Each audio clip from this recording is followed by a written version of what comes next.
Front left, James. Bryce, one of the things that's changed since the time you played them in October is their interior O-line obviously has a couple of changes there. What have you seen from 51, 67, 77, just compared to what you were preparing for a couple of months ago? Yeah, obviously it's not the same guys, but they're talented and play good football, so we just got to come ready to play and do what we do. We're going back right. Aaron. Long way. Sorry. How motivated is this defense to kind of prove that you guys can perform a little bit better than you did in that Big Ten championship game, and what has the preparation for that been like? Yeah, we're motivated. Same preparation as we had in the Big Ten as we're going to have for this game. We believe in ourselves, and you'd like to stop every single team to 5 rushing yards every single game, but that's not going to happen. But like I said, same preparation we've always had. Nothing changes, and just being the most physical team in practice, and then it'll translate over to the game. Back left, Matt. Coaches, players always talk about striving every week to be better than you were the previous week. Where is this team better defensively for you guys since this last meeting between Ohio State? I'd say just communication and physicality. Those are 2 biggest things on defense, making sure you're aligned right and adjusted right to what the offense is doing. And then once the ball is snapped, just being the most physical team. And, we preached in practice, and it shows up in practice. So I'm excited for this upcoming game. Middle left, John.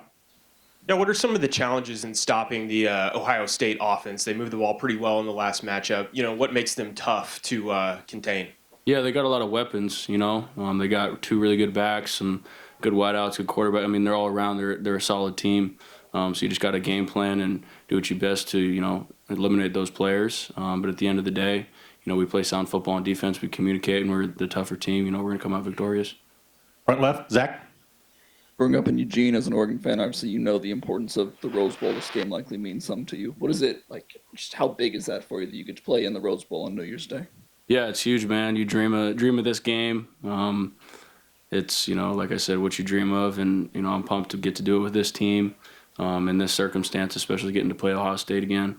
I was hoping we're going to get them again, and obviously we are. So I'm pumped and looking forward to it. Back middle, Brett. Bryce, just how important has this bye week been for you guys, especially considering the longer season, the implications of what that means? How important was this for you guys just to get healthy and kind of game plan for Ohio State?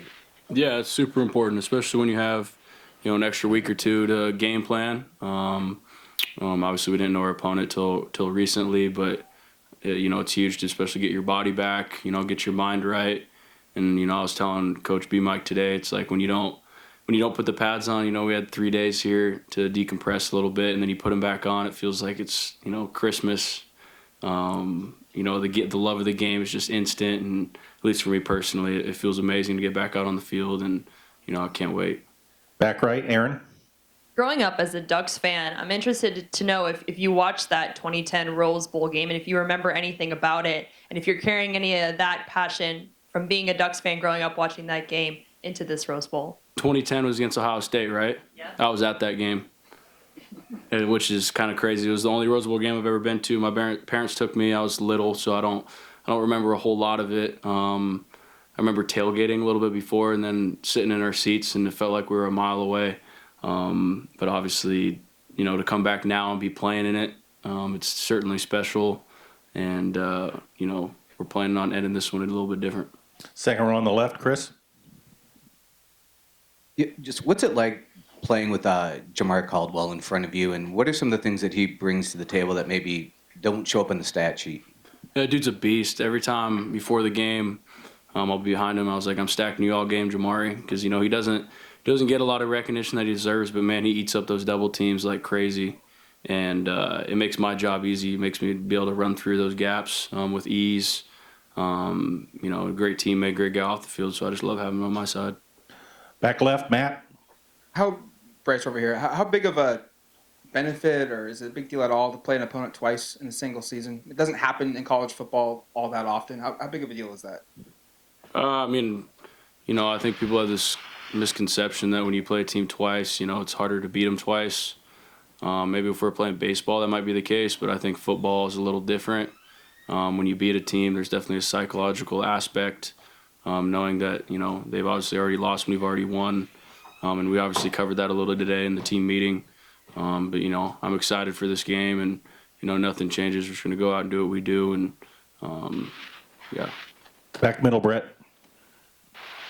Kind of going back on the theme of Christmas, during this time of the season, we always hear about players, giving gifts and receiving gifts. I'm just wondering really quickly, was there any sort of unique gifts that the team or that your teammates gave you or that you gave them, obviously this past week for the Christmas holiday?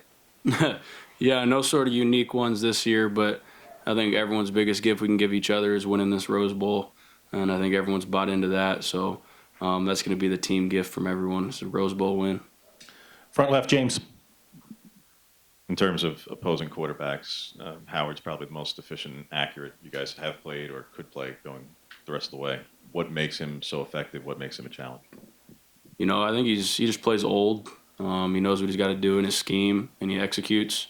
So whether it's him or coaching, you got to give him credit for what he does. That doesn't mean that we can't go in and disrupt that, which we plan to do. Back so left. excited. Sorry, Bryce. Back left, Matt. Bryce, can you speak to Jeff's just impact on defense this season that he's had and playing alongside him, just seeing his growth? Yeah, man. The dude's a leader.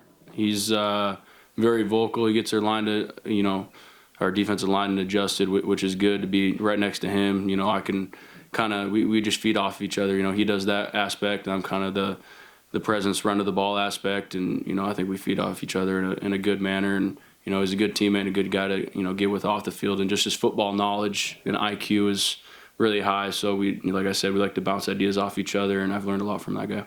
We're going to go to the Zoom. Ryan Clark, if you can unmute yourself.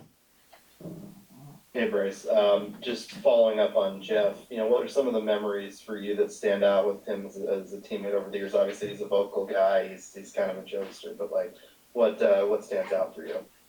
I'd probably say is every game before we go into 7-on-7, we have like a little indie linebacker talk beforehand, and he's a spokesperson during that, and he has some pretty good pump up pregame, which I can't really go into depth about what he says in those conversations, but he's good in that regard. And he's my roommate on the road, so we've definitely had some pretty good memories in our room together. And again, I probably can't go into depth about what all that is about, but no, yeah, he's a good dude, good teammate.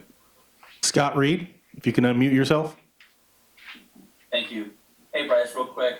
Not many people will have experience in the playoffs with both baseball and football. How much do you think that helps you mentally preparing? Because you've been there and understand the last game mentality. It's not another chance, like you said earlier.